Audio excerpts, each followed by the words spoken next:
Fala galera, beleza? Seguinte, esse vídeo aqui é o vídeo que eu prometi pra vocês, né? Que a gente deixou de falar aí, deu uma pulada nesses assuntos aí da França pós-revolucionária, né? Dessas revoluções de 1830, 1848, que é um assunto que não aparece com tanta frequência no vestibular, né? E aí eu decidi focar com vocês mais nessa reta final aí, as questões aí da Primeira Guerra, imperialismo, Segunda Guerra, que são coisas que aparecem com mais frequência, né?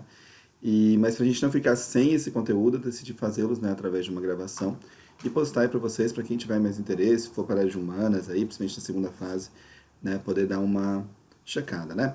Lembrando que esse assunto todo que a gente vai falar hoje, né, ele tá no Octa de vocês, tá aí no livro de vocês, vocês também podem dar uma lida nele, caso vocês queiram aí, claro, né, pegar em mais detalhes e tal, e com certeza podem tirar qualquer dúvida aí, mandar o WhatsApp e tudo mais, tá bom? Então vamos começar aí, ver o que que tá relevado pra gente, né? Então a gente vai começar a pensar aqui o que a França se tornou pós o Congresso de Viena, né? A gente foi aí, falou de Revolução Francesa, falou de toda aquela transformação que a França teve, falamos da Era Napoleônica e paramos ali no Congresso de Viena e eu já iniciei, né, o imperialismo com vocês. Então esse período entre o Congresso de Viena e o imperialismo, né, o início do imperialismo francês aí, é que a gente vai tratar hoje, tudo bem?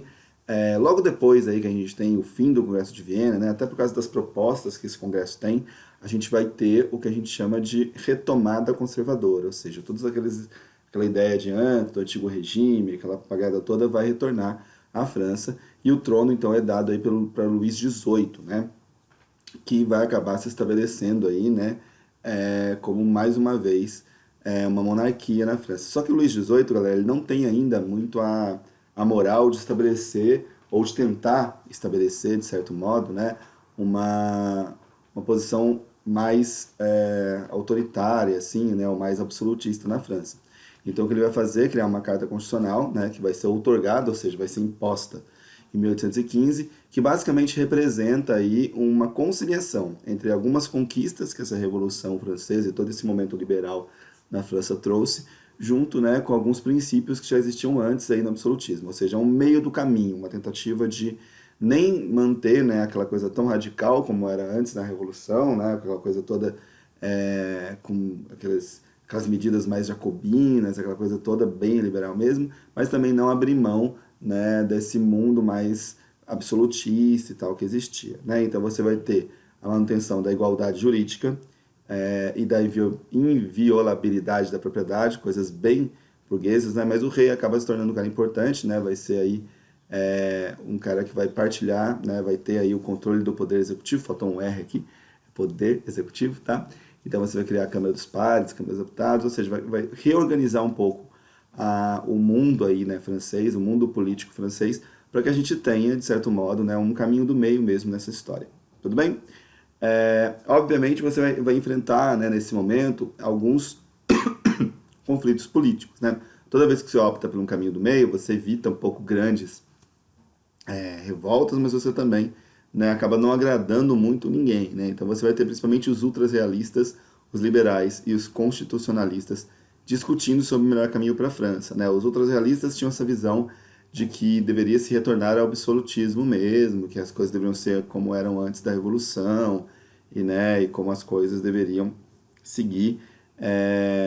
Tipo, tinha que se apagar tudo que foi feito aí, né, na Revolução e retornar ao poder absoluto do rei. Os liberais acreditavam o oposto, né, que deveria se continuar no caminho que a Revolução estava seguindo, né, ou seja, tinham uma questão muito mais ligadas aí à república e coisas do tipo, e os constitucionalistas eram caras que estavam um pouquinho mais felizes nesse momento, porque acreditavam que o caminho para a França, na verdade, é uma monarquia, sim, mas constitucional, né? Apesar desses jogos políticos todos aí, galera, até por causa dessa conciliação, dessa tentativa de se manter mais ou menos não muito odiado por ninguém, o Luís XVIII vai conseguir governar até o fim da sua vida, né? Ele vai morrer aí, né, por causas naturais, então sabemos, e aí depois disso é que o bicho começa a pegar um pouco mais na França. Tudo bem, vamos ver o que acontece aqui. Esse aqui é o Luís XVI, né, como vocês podem ver, eles adoravam fazer imagens, né, os reis aí. Lembra um pouco, né, o parente dele, o Luís XVI. Esse é o Luís XVIII, desculpa, eu falei Luís XVI, né. Lembra um pouco o Luís XVI, que morreu lá na guilhotina. Vamos continuar aqui, né? E como vai ser as revoluções de 30, né? Ela acontece principalmente por causa da presença do Conde de Artois, né? que é um ultra-realista. Ele vai assumir o trono, né, por causa das questões dinásticas lá, ele que pode assumir o trono. E o Conde de Artois, ele é um ultra-realista. Se ele é ultra-realista, vocês já esperam o seguinte, né? Esse cara vai tentar reestabelecer o absolutismo na França. E ele vai tentar com tudo mesmo, galera. Vai para cima mesmo. Ele vai criar leis extremamente reacionárias, né? Vai cada vez mais tentando minar aí, né, a atuação das pessoas aí contrárias a ele. Ele sofre uma grande derrota nas eleições de 1830, a grande maioria, né, dos deputados e tal eleitos são liberais, então isso vai fazer com que ele sofra uma oposição muito grande, né, dentro aí da Câmara dos Deputados e tal, o que faz com que ele dissolva a Câmara dos Deputados, uma coisa extremamente, né, de um rei absolutista mesmo, e passe a controlar a imprensa na França. Ou seja, ele é um cara que quer estabelecer mesmo aquela velha ideia absolutista. Só que isso vai acabar gerando um problema, porque a população começa a se revoltar contra isso, né?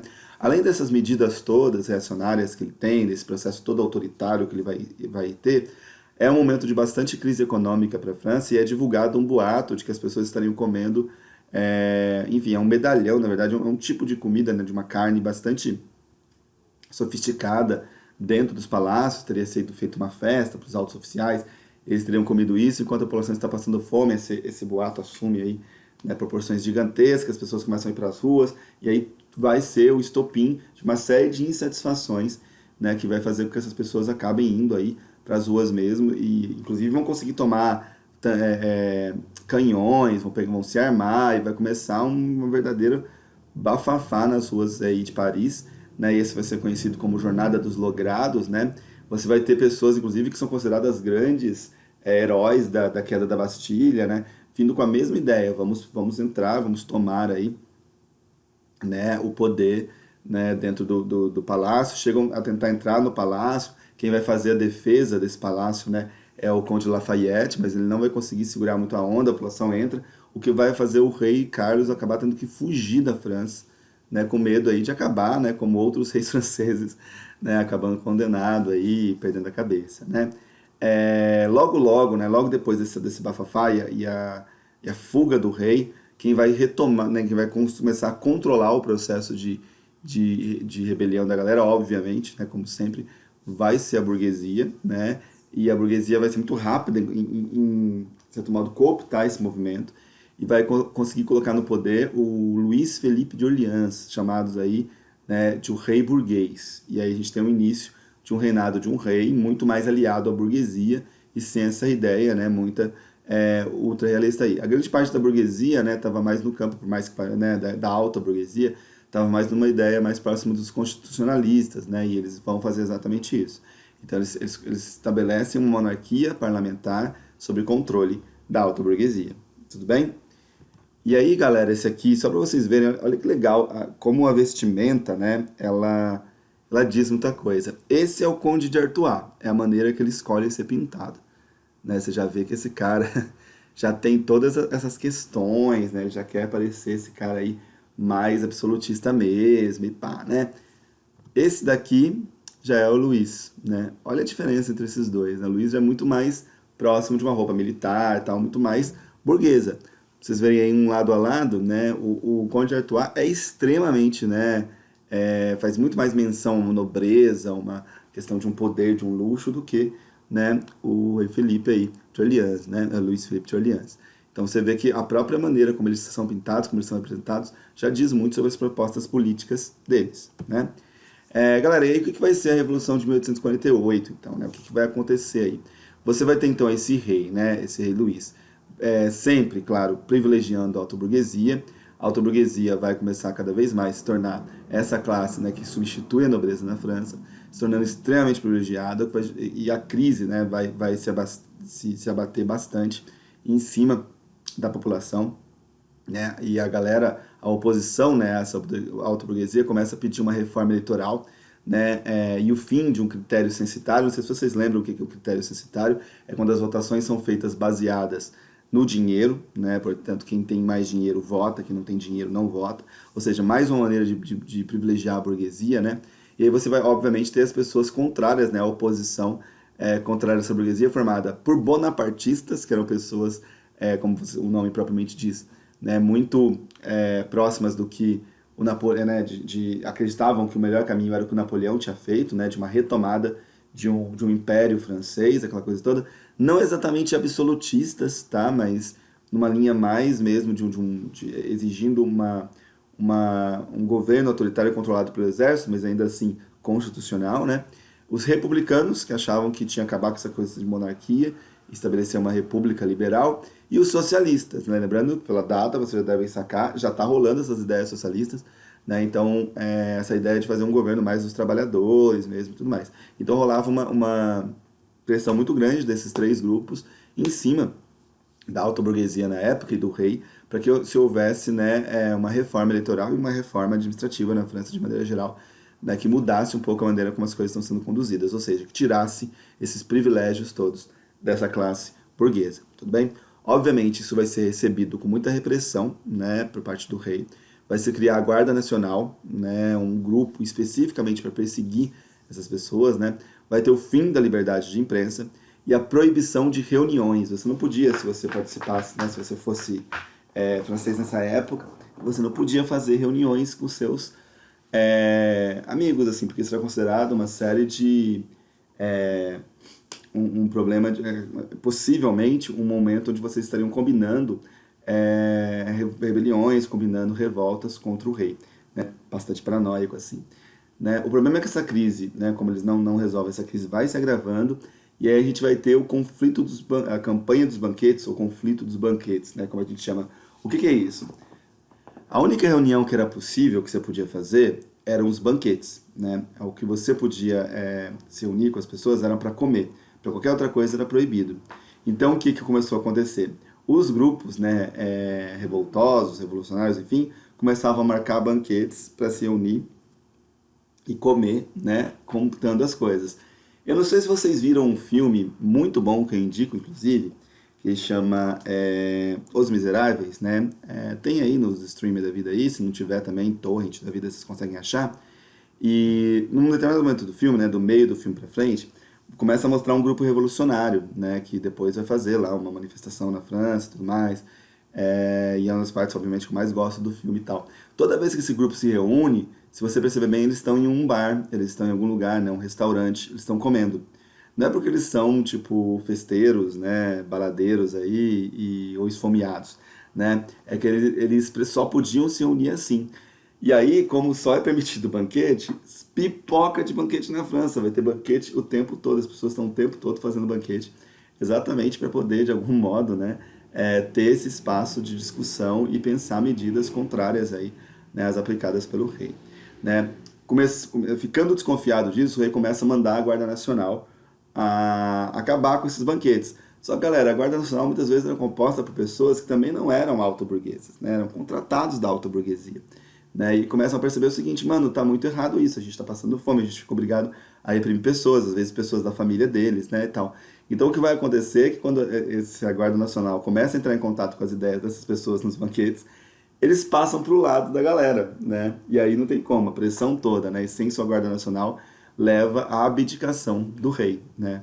O rei, né, acaba não conseguindo controlar essas manifestações todas e acaba abdicando com medo, né, de que acontecesse com ele o que aconteceu com outros reis na França, né? Se fosse obrigado a fugir ou fosse eventualmente capturado e morto. Então ele abdica e no lugar do rei, o que vai acontecer aí é que a gente vai ter a Segunda República Francesa sendo aí estabelecida, né? Vai rolar uma Assembleia Constituinte em 23 de abril de 1848, né? Que vai determinar uma série de mudanças, né, na Constituição Francesa. Né? O sufrágio passa a ser universal, é masculino, né? Ele é direto e é secreto. Né? Porém, como a maioria das pessoas que participam dessa Constituinte ainda assim é burguesa e aristocrática, né? Você ainda vai ter a determinação do voto censitário.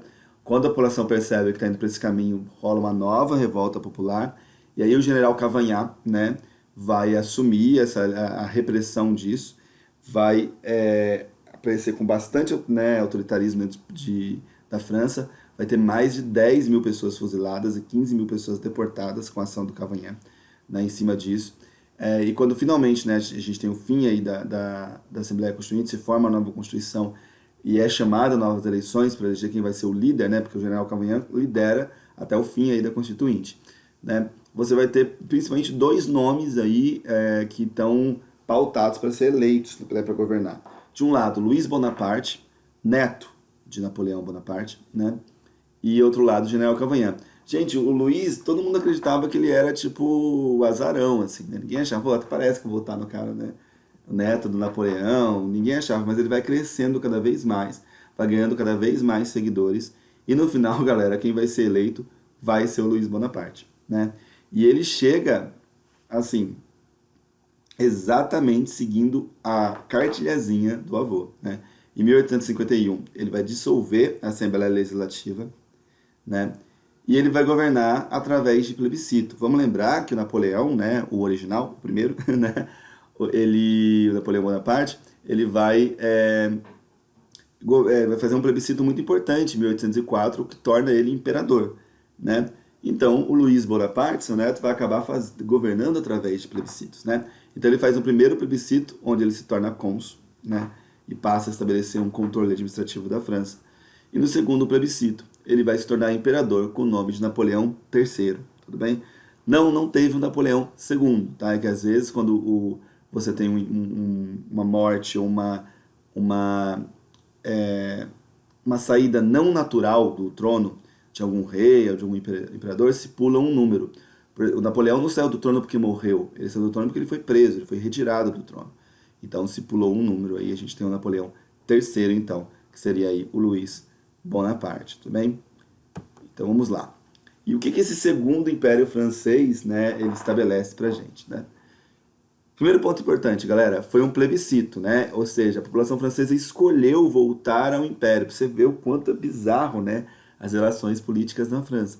Os caras tiveram um momento de império napoleônico, esse imperador caiu, depois a gente teve monarquia, os caras voltaram contra a monarquia absolutista, mas retornaram depois a fazer, né, um império francês aí, com base, né, Napoleão III aí, né? Na política interna, exatamente por causa da atuação do Cavaignac antes, né, toda a questão bastante autoritária da ditadura do Cavaignac, acabou matando praticamente todas as grandes oposições, né, dentro da França, enfraquecendo muito qualquer tipo de grupo, né, que fosse contrário a um domínio político na França. Então não existe uma oposição expressiva, de fato, né? Ele passa a modernizar a economia aí e vai se concentrar muito no Império Colonial francês, né? Estabelecer bem as relações, consolidar esse império. Na política externa, a gente vai ter uma breve intervenção no México, na tentativa lá de impedir, né, a independência mexicana, vai fracassar, né, não vai conseguir ali, de fato, vai até apoiar inicialmente a unificação italiana, mas no final ele vai se tornar um dos grandes problemas dessas unificações, né? A França vai se tornar um dos grandes nêmesis, um dos grandes inimigos das unificações, tanto a italiana quanto a alemã, que a gente vai ver, né, no segundo vídeo aí, bem? E vai acabar participando de uma guerra, né, contra a Prússia durante o processo de unificação italiana, no qual eles vão ser derrotados, né? Pelo francês, ele se rende no final da guerra e acaba não conseguindo se estabelecer. Tudo bem? Este é o Napoleão III, né? Luiz Bonaparte, você vê que tem muita lembrança, né? É pintado de maneira muito parecida com o seu antecessor aí de nome, né? Com Napoleão. E aí a gente vai falar um pouquinho agora da Comuna de Paris, né? A Comuna de Paris, galera, se torna muito importante porque ela vai ser a primeira tentativa de criação e implementação de um governo socialista ou com base em governos socialistas, tudo bem? Eles vão conseguir controlar a capital francesa por 70 dias, né? E vão ser muito influenciados por uma série de questões que estão acontecendo aí, né? Inclusive pela primeira Internacional Comunista, né? E a criação da Aliança Internacional dos Trabalhadores, né? Que foi criada nessa primeira Internacional Comunista. Para quem não sabe, as internacionais comunistas eram grandes congressos, grandes reuniões feitas, né, geralmente aí em algum lugar onde está acontecendo alguma coisa interessante nesse sentido, que unia vários pensadores, várias pessoas aí de esquerda e da esquerda, principalmente europeia, pensando medidas, né, e criando maneiras para a tentativa de implementação de governos socialistas na Europa e no mundo. Bem? Então você vai ter, né, uma inspiração muito grande da Comuna nessa reunião, né? As causas principais da criação da Comuna de Paris, né, das revoltas aí, foi a dominação política e econômica, claro que a burguesia tem, né, e como a classe operária acaba saindo sempre muito pouco beneficiada disso, né, as péssimas condições de trabalho dos operários, obviamente, o que vai se agravar muito com a derrota da França na Guerra Franco-Prussiana, né? Porque além de ser uma questão que mexe com o ego, né? Também vai ter uma ideia sempre de que o mais pobre acaba pagando sempre mais caro, né? Então, muito todo esse gasto, todo esse rombo econômico que a França teve vai ser transmitido para os trabalhadores, então eles vão ficar bem chateados com isso, né? Bem revoltados com isso. Então isso vai fazer com que eles acabem se elevando aí, fazendo uma revolta e conseguir tomar Paris, né, por 70 dias. Né? Aqui, para vocês verem, era muito comum as barricadas nesse momento, né? Tanto que hoje em dia seria impossível isso, porque depois a Paris vai passar por uma reforma e as ruas de Paris vão ser sempre muito alagadas, muito grandes e tal. Um dos motivos eles fazerem ruas tão grandes é exatamente porque durante a Comuna de Paris os caras conseguiram, né, fazer essas grandes barricadas aí e se estabelecer, né, como, né, uma posição de força. Aliás, não querendo, né, puxar a bola para o filme de novo, mas vou fazer isso várias vezes provavelmente. Mais uma vez sugiro a vocês assistirem, né,